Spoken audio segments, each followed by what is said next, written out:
ඒ භවයෙන් චුතව ඔවුන් කළ පින්පව් අනුව සත්වයන් සුගති දුර්ගති දෙකෙහි උපදිනා හැටි තථාගතයන් වහන්සේ දක්නාහ.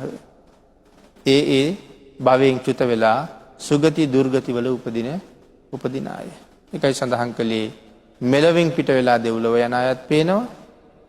දෙව්ලොවින් පිට වෙලා නිරේට යන අයත් පේනවා. මෙලවින් පිට වෙලා නිරේට යන අයත් පේනවා. මෙලවින් පිට වෙලා ප්‍රේත ලෝකෙට යන අයත් පේනවා.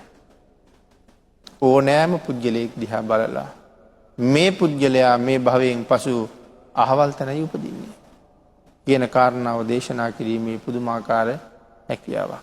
ඒ කාරණාව දැකලා නිරයට යන්න ඉන්න අය නිරයෙන් නිදහස් කරන්න භාග්‍යතුන් වහන්සේට බොහෝ අවස්ථාවල් තිබුණා. බොහෝ දෙනා නිරයෙන් නිදහස් කරගත්තා. ඒක සම්මා සම්බුදුන්ට විතරක් කරන්න පුළුවන් පුදුම හැකියාවක්. රහතන් වහන්සේලාටත් යම් ආකාරයකින් ඒ හැකියාව තිබුණා. නමුත් භාග්‍යතුන් වහන්සේට තරම් තිබුණේ නෑ. යම් ප්‍රමාණයකට පමණක් රහතන් වහන්සේලාට තිබුණා. අන්න ඒ නිසා භාග්‍යතුන් වහන්සේට මේ ඇති හැකියාව රහතන් වහන්සේට වඩා ඊටාම ඉහළ නිසා තෙසැත්තෑ ඥාන පිළිබඳව විස්තර කරනකොට ෂඩ් අසාධාරණ ඥාන කියලා ඥාන 6ක් පිළිබඳව සඳහන් කරනවා. එතකොට මොනවද මේ අසාධාරණ ඥාන? ශ්‍රාවකයන්ට නැති බුදුරජාණන් වහන්සේට විතරක් ඇති ඥාන සමුදායක් තමයි මේ අසාධාරණ ඥාන. එහෙම ඥාන 6ක් තියෙනවා. ඒ ඥාණයෙන් දකින්න හැටි වෙන කාටවත් දකින්න බැරි නිසා එහෙම සඳහන් කරලා තියෙනවා. එහෙනම් චුති උප්පත්ති කොහෙද උපදින්නේ කියන කාරණාව මනාව දැක්කා. ඊළඟට සඳහන් කරනවා මේ චුති උප්පත්ති දෙකම දැකීම දිට්ඨි විසුද්ධිය පිණිස පවත්නා බවත් විසුද්ධි මාර්ගයේ කියා ඇත්තේ.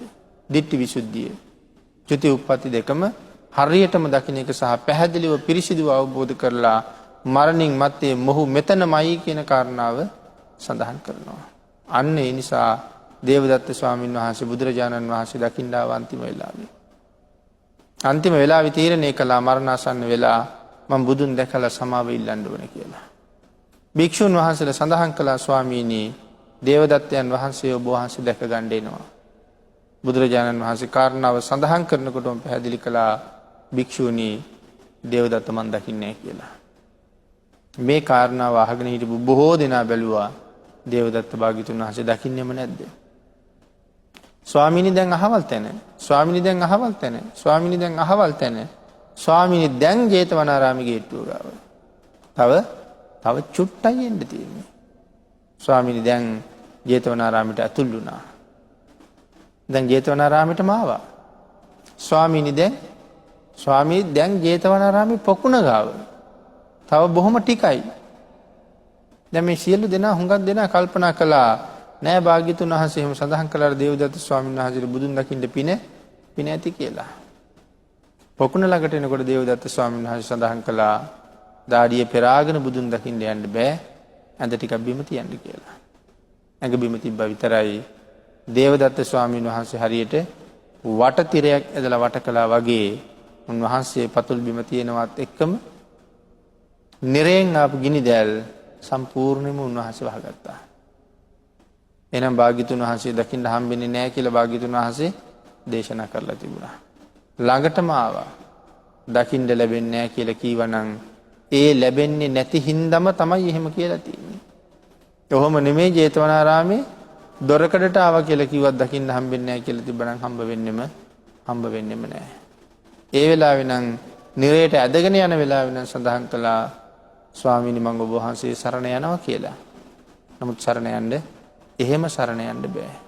සරණ බිඳිච්ච නිසා නිරේ වැටිලා අද මේ මොහොත වෙනකොටත් අප්‍රමාණ දුක් විඳිනවා. පින් ඇති කෙනෙක් නෙමෙයිද මේ?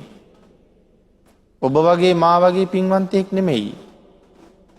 එහෙනම් සරියුත් මහරහතන් වහන්සේටත් වඩා පුණ්‍යවන්තයෙක් තමයි ඔය දැන් නිරේ ඉන්නේ. සරියුත් මහරහතන් වහන්සේ මහා කල්ප අසංකේයිකුත් ලක්ෂයක් පාරමිතා පිරුවා. දේවදත්ත ස්වාමීන් වහන්සේ කොච්චර පෙරම් පිරුවද?